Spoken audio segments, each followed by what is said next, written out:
Então, uma paz do Senhor Jesus, nosso Salvador e Pai eterno, seja com todos os irmãos nessa hora e também com os amigos da Palavra de Deus.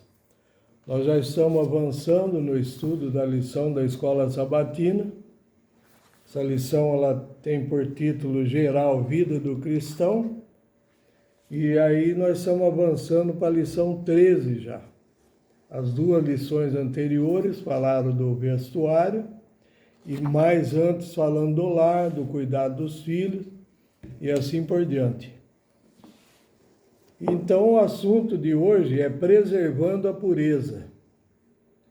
E o verso áureo, que nós também entendemos por verso de ouro, principal do estudo, diz assim: sobre tudo que se deve guardar, guarda o teu coração, porque dele procedem as fontes da vida. Provérbio 4, 23. Então, onde é que surge? Todas as coisas. Na mente, o coração é o que sente.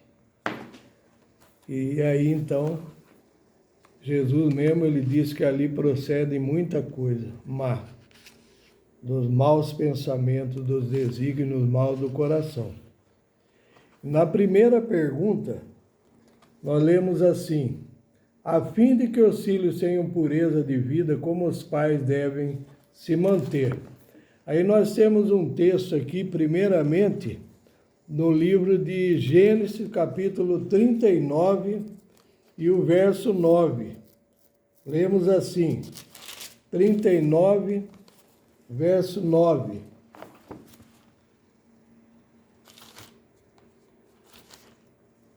Vamos lá. Porém, ninguém há maior do que eu nessa casa, e nenhuma coisa me vedou, senão a ti, porquanto tu és sua mulher. Como, pois, faria eu esse tamanho mal e pecaria contra Deus? Aqui nós não vamos ler a história toda, mas está falando da história de José, quando a mulher de Potifar tenta-o. Alguns dizem até que essa Potifar era eunuco.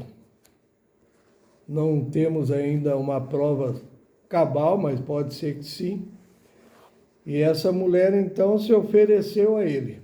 Importante que aqui, em Gênesis, está falando de José, e ele fala que era um pecado isso, se ele ficasse com ela, porque ela era mulher do Potifar. Mas ainda não tinha sido dado os 10 mandamentos. 10 mandamentos a gente vai ler lá em Êxodo, capítulo 20, lá no monte Sinai é que dá os 10 mandamentos. Mas será que eles conheciam oralmente? Abrão, Isaac, Jacó iam passando de pai para filho? Claro que sim. E Jacó passando para os seus filhos também os 10 mandamentos. Então ele disse que não ia fazer isso porque ele cometeria tamanho pecado. O outro texto, para entrar mais direto no assunto da pureza de vida, nós vamos ler no livro de 1 Coríntios, capítulo 7, e o verso de 1 a 9.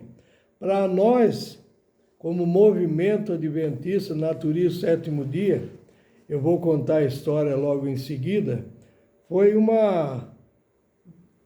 divisor de água.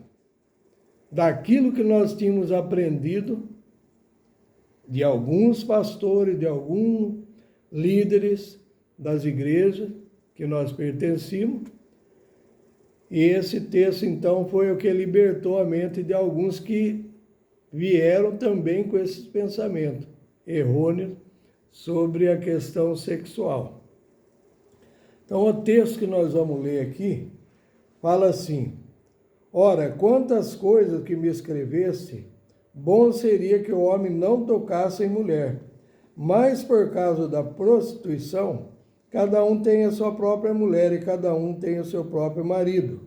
O marido pague à mulher a devida benevolência e da mesma sorte a mulher ao marido. A mulher não tem poder sobre o próprio corpo, mas tem-no o marido, e também da mesma forma, o marido não tem poder sobre o seu próprio corpo, mas sim a mulher. Não vos defraudeis uns aos outros, senão por consentimento mútuo, por algum tempo, para vos aplicardes à oração, e depois ajuntai-vos outra vez, para que Satanás não vos tente por causa da vossa incontinência. Digo, porém, isto como que por permissão e não por mandamento, porque quereria eu que todos os homens fossem como eu sou, mas cada um tem de Deus o seu próprio dom, um de uma forma, outro de outra. Digo, porém, aos solteiros e viúvos, que lhes seria bom que ficassem como eu sou, mas se não podem conter-se, casem-se, porque é melhor casar do que abrasar-se. Logo no começo do nosso movimento, como eu citei agora há pouco, alguns influenciados por líderes vieram com certas ideias com relação ao assunto do sexo e do casamento, ao ponto de alguns jovens inquirirem e perguntarem, mas então não pode mais casar? Não pode casar. E então o contato é só para procriação. Então aqui o texto está falando tudo ao contrário. Eu lembro que ainda na igreja que nós estávamos, eu estava na capital, em São Paulo, meu carro deu um problema, e um líder da igreja muito conhecido, claro que eu não vou ficar citando o nome, já falecido, me ensinou, me levou até uma oficina. E lá nessa oficina ele tentou introduzir esse assunto na minha cabeça. Eu era jovem, casado de novo, e ele veio com o assunto, então, nós chamamos de carne santa, mas a carne santa ela tem vários aspectos, não é só questão sexual. Mas por um dia, mais ou menos, quase um dia, nós ficamos ali até consertar, e ele praticamente tentou me iludir, vamos dizer assim. E eu fiquei muito pensativo com o que ele trouxe. E aí eu descobri que tinham outros, inclusive pastores, que tinham o mesmo pensamento. Um lá do Paraná e o outro ficava mais na capital. Até o ponto dele falar muito sobre isso, que era só para procriação, e uma irmã então veio reclamar para ele. Irmão, mas como vencer isso? Ele falou, para vencer isso é com o joelho no chão. Então nós sabemos que foi um mau ensinamento. E a nossa primeira lição no movimento separado foi Mártires da Fé, de 6 meses. E logo em seguida nós fizemos uma lição falando sobre pérola de grande preço. A primeira parte falando sobre justificação, atração do Espírito Santo, arrependimento, perdão, entrega e assim por diante. E a segunda parte sobre santificação. E entrou o assunto da pureza de vida nessa lição. Por que entrou?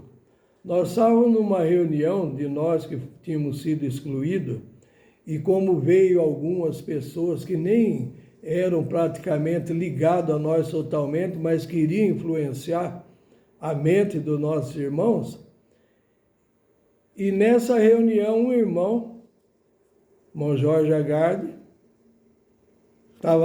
fizemos uma roda assim, lá na propriedade do irmão Antônio Costa, onde era a editora, e ali então esse irmão leu o que eu acabei de ler. O que fala aqui? Fala que não pode? Que é só para procriação? Não, o texto fala que não os desfraudeis um ao outro, senão por mútuo consentimento por algum tempo, para vos aplicardes a oração, e depois ajuntar-vos outra vez, para que Satanás não vos tente por causa da incontinência. Incontinência, o desejo sexual exagerado. Então agora ele fala que ele falou isso, o apóstolo Paulo, como por permissão e não por mandamento. Então o apóstolo Paulo estava explicando na igreja e para cada um de nós que a mulher tem um período fértil e não fértil. Eu não vou me aprofundar nisso daí.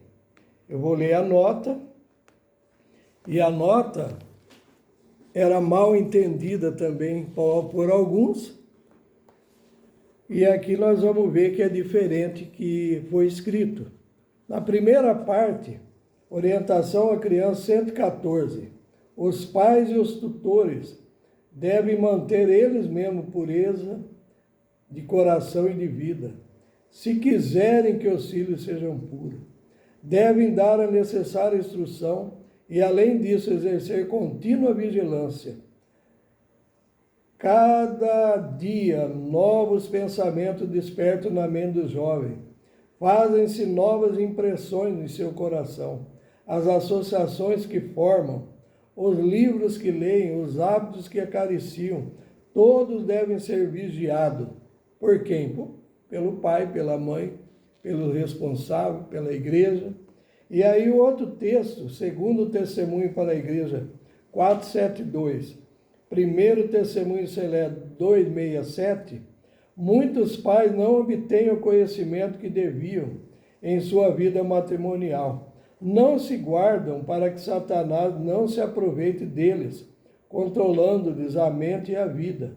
Não veem que Deus requer que eles controlem sua vida matrimonial, evitando qualquer excesso. Então era isso que o Espírito de Profecia falava, e alguns elementos, algumas pessoas pegavam esses textos e torciam ele, entendido de uma maneira errônea. Então aqui nós vimos que o que Ellen White estava escrevendo, e por inspiração, que era a questão de evitar qualquer excesso, falando para os casados. Aqui atrás também, no texto da Bíblia, que nós lemos, o apóstolo também aconselha, se a pessoa solteira ou viúva não viver abrasado, é melhor então que se case. Mas ele diz, era preferível que fossem como eu sou. Avançando um pouco mais, diz assim a pergunta: que cuidado especial os pais devem ter para evitar que os filhos se corrompam? Então, Provérbios 3, capítulo 3, verso 33. Vamos ler o seguinte aqui. Provérbios 3, 33.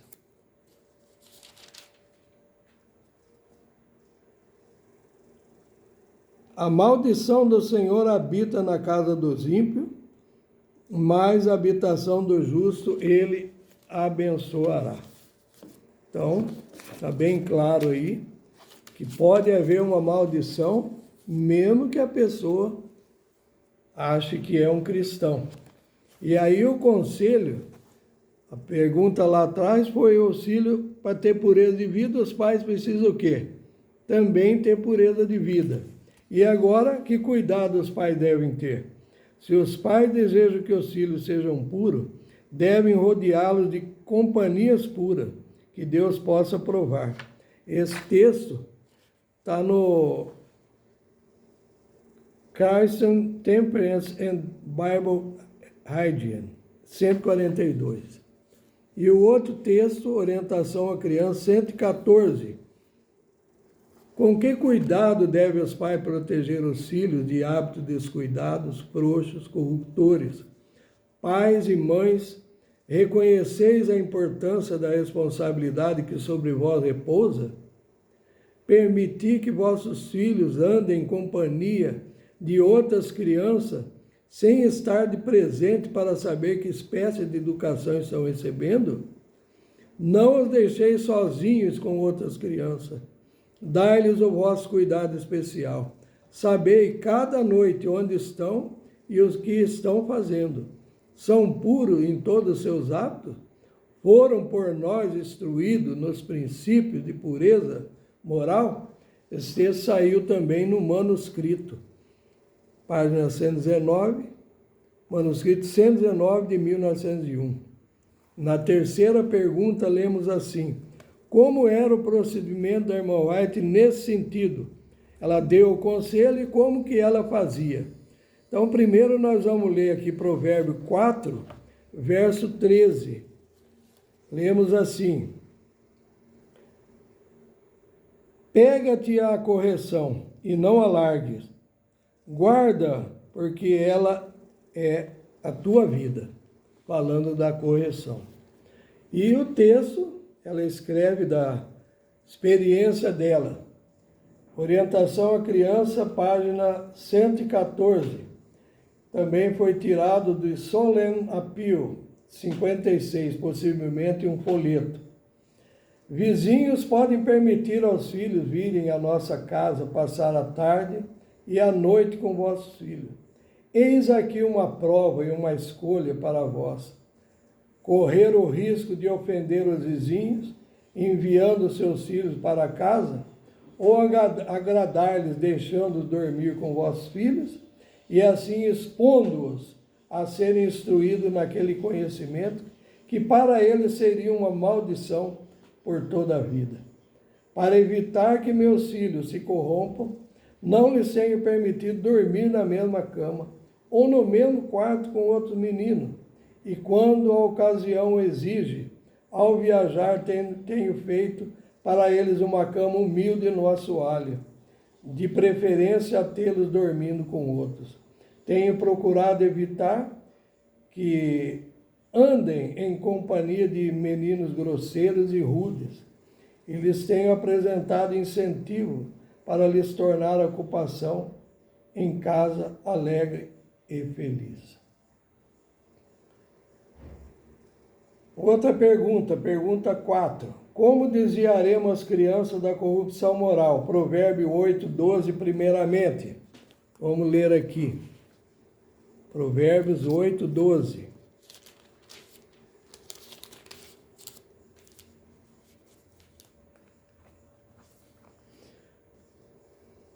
Eu, a sabedoria, habito com a prudência e acho a ciência ou o conhecimento dos conselhos. Texto do Espírito de Profecia e Orientação à Criança, 116, tirado de Good Health, janeiro de 1880.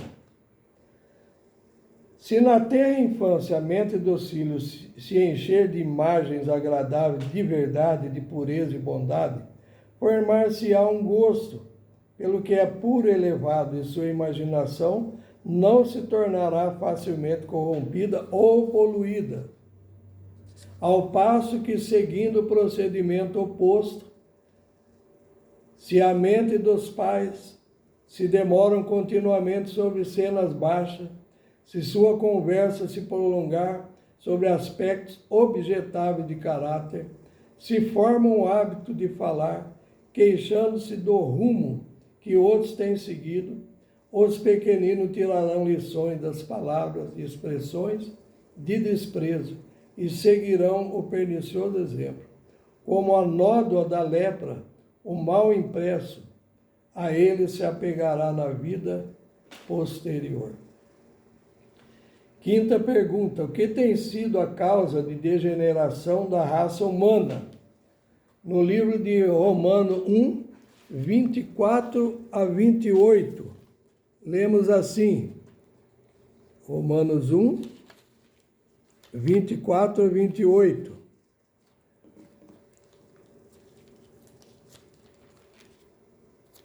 As lições que nós temos estudado, geralmente a gente faz em dois, justamente com meu filho Mateus Gustavo, e aí então um ajuda o outro na hora de procurar os textos. Aqui então eu estou fazendo tudo sozinho, e então eu estou aqui em Romanos 1, 20, vamos ver aqui, 24 a 26. Pelo que também Deus os entregou às concupiscências de seus corações, à imundície, para desonrarem seus corpos entre si. Pois mudaram a verdade de Deus em mentira e honraram e serviram mais a criatura do que o Criador, que é bendito eternamente. Amém. Pelo que Deus os abandonou às paixões infames, porque até suas mulheres mudaram o uso natural, no contrário à natureza. Então, Paulo foi muito pesado aqui. E aí eu queria salientar que uma vez, quando eu falei da lição, a segunda lição lá de trás, lá do movimento nosso, e uma pessoa veio e me procurou e falou assim para mim: para que você puseram isso na lição? Não é muito pesado esse tema? Eu falei, pode ser muito pesado, mas é o que está escrito. O que eu acabei de ler de Paulo escrevendo aos Romanos, ele fala aqui de paixões infames, mulheres mudando o seu modo de agir na questão sexual, e tudo está na Bíblia, e também no espírito de profecia. Mais tarde, bom, isso eu falo lá no tempo da segunda lição, nós estávamos procurando corrigir erros doutrinários, defeitos, ideias errôneas na época. Mas a pessoa ficou assustada, para que tanta coisa? Até naquela época nós pusemos uma pergunta sobre Onã. Ali também em Gênesis fala de Onã. Ali tinha a lei do levirato, o irmão dele morreu de uma maneira trágica, e ele devia então ficar com a viúva e continuar a herança de filhos. Mas ele, de uma maneira desonrosa a Deus, ele agia de forma diferente e não procurou desenvolver uma prole ou a herança do seu próprio irmão, que era o que estava na lei do levirato. E ele também foi condenado por Deus. Daí que os católicos, principalmente os padres no passado, usavam esse assunto de Onã e cravaram uma frase, onanismo, uma palavra, onanismo, por causa do assunto de Onã. E aí a questão do vício solitário, que nós vamos entrar agora, ficou como onanismo também, mas é uma coisa um pouco diferente da outra. Mais tarde, essa mesma pessoa, depois de muitos anos, acho que faz nem um ano, chegou para mim e falou assim: realmente uma pessoa solitária, uma pessoa sozinha na vida, há um perigo muito grande dela praticar o vício solitário. Também aqui, a irmã White, aliás, o apóstolo Paulo falou das mulheres mudando seu procedimento. Nós não vamos entrar em detalhes, mas o lesbianismo está muito forte hoje, na internet, nas escolas, na rua, na convivência, e tem até lojas que vendem produtos para incentivar mais essa área. Então, a permissividade aumentou tanto, já no passado era assim, e agora ela continua com mais ênfase, com mais maldade, com novos meios, com novas invenções para o mal. Então aqui fala o que tem sido a causa de degeneração da raça humana, na quinta pergunta. A corrupção moral tem feito mais do que qualquer outro mal para causar a degeneração da humanidade. É praticado um alarmante grau e traz doença de quase todas as espécies descritas. Mesmo criança nascida com irritabilidade natural dos órgãos sexuais encontram alívio momentâneo em tocá-los, o que apenas aumenta a irritação. e leva à repetição do ato, até estabelecer-se um hábito que aumenta com o crescimento. Em outro lugar, irmão White falou que esse hábito leva muitas à loucura. E os inimigos do povo adventista falaram que, quando a irmã White escreveu essas coisas, ela não tinha base científica. Hoje a ciência chega à conclusão que nessa maneira de abuso, mesmo entre casais, perde-se em grande quantidade um mineral que chama zinco, que é o que produz o elemento da procriação. E a falta desse zinco vai causar transtornos mentais, muitas vezes. A pessoa fica desequilibrada. E o vício vai aumentando cada vez mais. Nós sabemos de pessoas que chegam realmente à loucura. Outros chegam a ser hospitalizados. Sabemos de casos assim. A pessoa chegou a sangrar sangue mesmo, perder sangue de tanto que exagerou na questão. Então essa é a situação do mundo que nós estamos vivendo, por isso que lá atrás ela vem falando, você tem os filhos, então você cuida dele, vê onde que eles estão, o que eles estão fazendo, o que eles estão lendo. Hoje a facilidade de leitura pornográfica é muito forte. E também os vídeos, as cenas terríveis de homossexualismo também.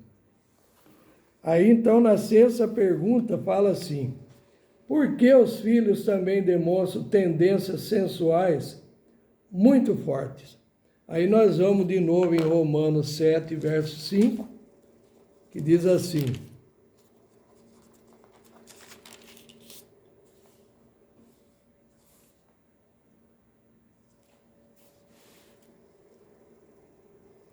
porque quando estávamos na carne, as paixões dos pecados que são pela lei obravam em nossos membros para darem frutos para a morte. Certa vez eu li no livro do Luiz Cuny, quem quiser pode ler ali também, A Cura pela Água, ele diz que em muitos casos filhos são gerados mesmo na noite de núpcia, quando a pessoa estava embriagado da festa, do casamento. E se naquela hora gerou um filho dessa maneira, nessa situação, esse filho vai receber uma carga muito forte. Ele escreveu desse jeito, quer dizer, você aceita, se quiser, se acha que não é, tem todo o direito, mas pais viciados em droga, ou viciados em bebida, ou em cigarro, em outros tipos de vícios, eles vão, de uma forma ou de outra, passar para seus filhos. Então, anota aqui, está no segundo testemunho para a igreja, 391, e orientação da criança 442. Geralmente, os pais não suspeitam que os filhos compreendem algo a respeito do vício. Acha que o filho é inocente. Em muitíssimo caso, são os pais os verdadeiros pecadores. Têm abusado dos privilégios matrimoniais e pela condescendência fortalecido suas paixões sensuais. E ao se fortalecerem essas, têm-se enfraquecido as faculdades morais e intelectuais. A espiritualidade tem sido superada pela sensualidade. Nascem crianças com tendências sensuais grandemente desenvolvidas, tendo-lhes sido transmitido o próprio retrato do caráter dos pais. Os pecados dos pais serão visitados sobre seus filhos, pois os pais lhes têm dado o estigma das próprias tendências licenciosas. Então, lá atrás, nós estávamos lendo da criança, pequeno ainda, ele já se toca e já começa a ficar excitado e ele continua fazendo isso aumenta a irritação ou a excitação, até que mais jovem ele se torna um viciado. Então aqui fala que os pais são os culpados, muitas vezes, de gerar filhos dessa maneira. É bem o que eu falei agora do Luiz Cuny no livro Cura pela Água. Na 7ª pergunta diz assim: até mesmo que classe de pessoas são escravos do vício solitário? Então eu pergunto para os irmãos, tem necessidade um tema desse ou devia deixar passar por alto, não mexa nesse ponto, que ele é um tabu? Ou o que foi escrito na Bíblia e no Espírito de Profecia é para nosso conhecimento e clareza? Aqui então, Provérbio 11, verso 20, lemos assim: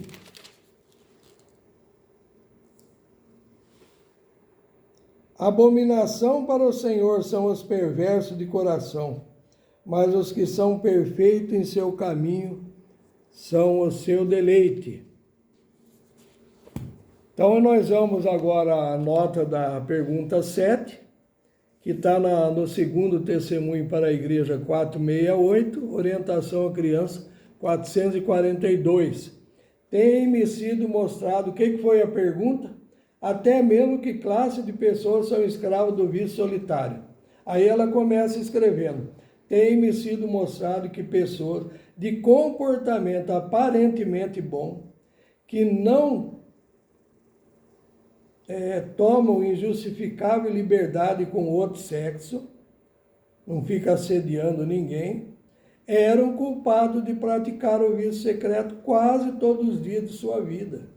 Não se tem afastado desse terrível pecado, mesmo durante as mais solenes reuniões. Tem ouvido os mais solenes e impressionantes sermões sobre o juízo, que pareciam colocá-lo diante do tribunal de Deus, fazendo-os temer e tremer. No entanto, mal passado 1 hora, continuam essas pessoas em seu pecado favorito e fascinante, corrompendo o próprio corpo. Eram tão escravas do terrível crime que pareciam destituídas de poder para controlar suas paixões. Enquanto eu estava lendo aqui, está num testemunho, o irmão White chegou num determinado lugar e aí um homem soube que ela apareceu ali, ele era da igreja, e pediu que ela fosse até lá. Ele estava muito mal de saúde, seus pulmões estavam bem deteriorados. Ele já não tinha mais força. E ele chamou ela ali e pediu que orasse por ele, que ele queria então a recuperação. De repente, a irmã White paralisou, sentiu algo no coração, não foi assim alguém que veio, o Espírito Santo falou, não ora. Ela sentiu no coração que não deveria orar, conversou bastante com ele e foram embora. Na noite, naquela noite, ela teve uma visão do estado daquele homem, da situação precária da saúde dele, por quê? Aí então ela viu que o problema dele era justamente o que nós acabamos de ler, o vício solitário, o vício secreto. E ela volta lá no outro dia e dá uma demonstração muito séria para ele. Pergunta 8. Como o conhecimento desse vício tem se espalhado? Então nós vamos ler agora Provérbios 10, 23.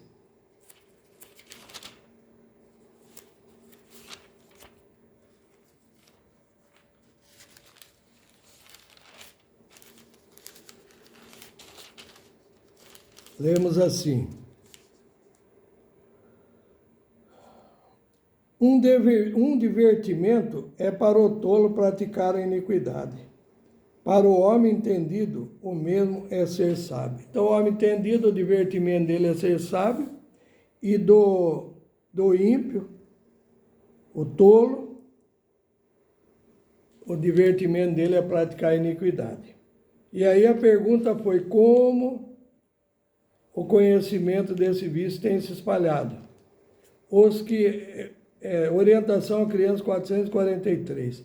Os que assim se têm tornado tão completamente firmados nesse vício destruidor da alma e do corpo, raramente pode descansar, enquanto sua carga de mal secreto não é comunicada àqueles com quem se associam.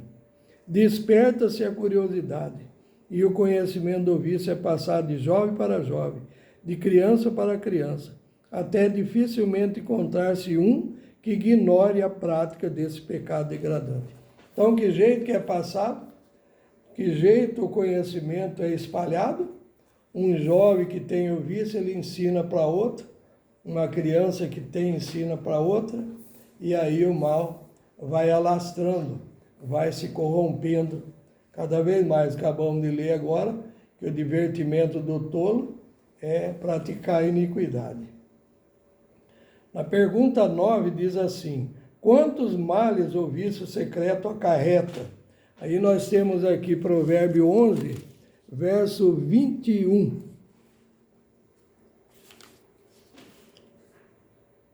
Ainda que o mal junte mão a mão, não ficará sem castigo, mas a semente do justo escapará. Então, tudo isso que a pessoa semeia, um dia colherá. Então, agora a orientação a criança 444, o texto é tirado do Appeal to Mothers, apelo para as mães, número 18. Se a prática é continuada nas idades de 15 anos e daí para cima, o organismo protesta contra o juízo ou prejuízo já sofrido e continua a sofrer, e os fará pagar a pena da transgressão de suas leis, especialmente nas idades de 30 e 45 anos, por muitas dores no organismo e várias doenças, tais como afecções do fígado, dos pulmões, neuralgia, reumatismo, afecções da espinha, enfermidades nos rins e tumores cancerosos. Alguns dos delicados mecanismos da natureza cedem, deixando uma tarefa mais pesada para os restantes realizarem, o que lhe desorganiza o delicado arranjo, havendo frequentemente repentina decadência física, cujo resultado é a morte. Então aqui fala dos males na parte física também. Nós já falamos da parte mental, onde falta então o zinco, principalmente, um minério essencial. E aí então, agora afetando o corpo também. Como aconteceu com aquele homem, que a irmã White se negou a orar por ele, porque na hora sentiu que não devia, depois Deus então revelou o motivo. A pergunta 10, que é a advertência pesada, a irmã White deu uma ao jovem do passado. Então aqui aparentemente está se falando só de homem, de jovem, de criança, do sexo masculino, mas a irmã White ela também mandou uma carta para uma moça, uma jovem, e já nós vamos ler o que ela escreveu. Vamos ler primeiramente Provérbio capítulo 4, 24 a 27. Lemos assim: desvia de ti a tortuosidade da boca, e alonga de ti a perversidade dos lábios, seus olhos olhem direito, as tuas pálpebras olhem diretamente diante de ti, pondera a vereda dos teus pés, e todos os teus caminhos sejam bem ordenados. Então vamos lá, a recomendação e a admoestação. Aquela jovem, segundo testemunho para a igreja 559, orientação à criança 453. Sua conduta não tem sido pura, modesta ou conveniente. Você não tem o temor de Deus diante dos seus olhos. Com muita frequência tem dissimulado a fim de realizar seus planos que carregam uma consciência violada. Minha querida jovem, a menos que pare exatamente onde está, a ruína estará exatamente, ou certamente diante de você. Cesse suas fantasias, a construção de castelos. Pare com seus pensamentos de correr no caminho da loucura e da corrupção. Você não pode associar-se seguramente com os rapazes. Uma onda de tentação surge e se avoluma no teu peito, tendo a tendência de erradicar princípios, virtudes femininas e a verdadeira modéstia. Se você continuar em sua conduta voluntariosa e obstinada, qual será a sua sorte? Ela não fala o que era detalhadamente o problema da jovem. E, então eu digo que tanto lá fora como pode acontecer, em quem conhece a verdade, que essa moça era certamente da igreja, e tinha esses pensamentos corruptos, mas não sabemos se era prática também. Então, nós vimos ali no passado, nas notas anteriores, que pessoas mais idosas, que já vieram lá de trás com vício, continuam. E hoje a moda também para com as mulheres, infelizmente, lamentavelmente. Não posso entrar em detalhe agora. Também a pergunta 11 diz assim, a última pergunta: como salvar as meninas da corrupção moral? Está falando de meninas ainda. Então, Provérbio 11, verso 22. Vamos ler aqui o que fala a palavra. Verso 22. Como joia de ouro em focinho de porca, assim é a mulher formosa que se aparta da razão. Então, você pega uma argola de ouro e põe no nariz de uma porca ou de um porco, e ele vai fuçar na lama, vai fuçar no barro. Ele não sabe o valor do ouro que ele está fuçando ali e conspurcando o ouro.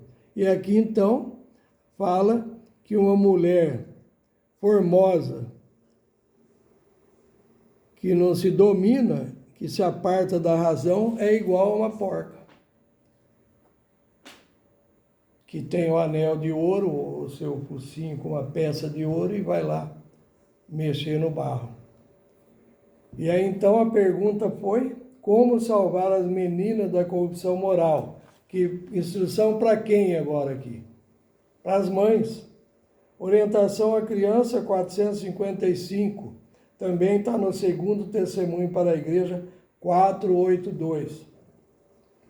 Caso uma menina que acaba de entrar na adolescência, na puberdade, seja abordada com familiaridade por um rapaz de sua idade ou mais velho, deve ser ensinada a indignar-se, tanto com isso que tal liberdade jamais se repita. Quando a companhia de uma menina é frequentemente procurada por meninos ou rapazes, algo está errado. Essa jovem precisa de uma mãe que lhe mostre seu lugar, que a restrinja, ensinando-lhe o que é próprio para uma menina de sua idade. O que é isso daí, então? Aquilo que Paulo fala, passai-vos da aparência do mal. Então, se a mãe percebe que a filha está sendo muito rodeada, muito assediada, e ela é nova ainda, e outros jovens estão ali toda hora, algo não está certo, não está correto, não está bem. Aqui fala que essa moça deve aprender a não aceitar assédio, familiaridade. O que é essa familiaridade? Alguém que fica toda hora ali em cima. Então diz que ela deve fazer o quê? Indignar-se com tudo isso.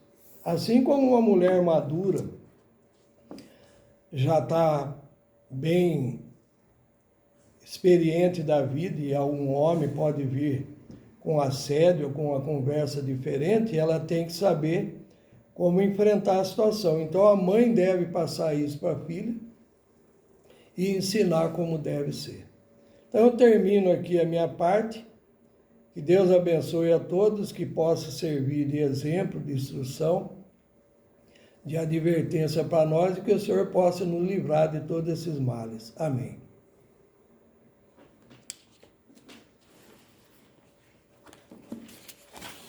Aperta o botão preto aí, que tem que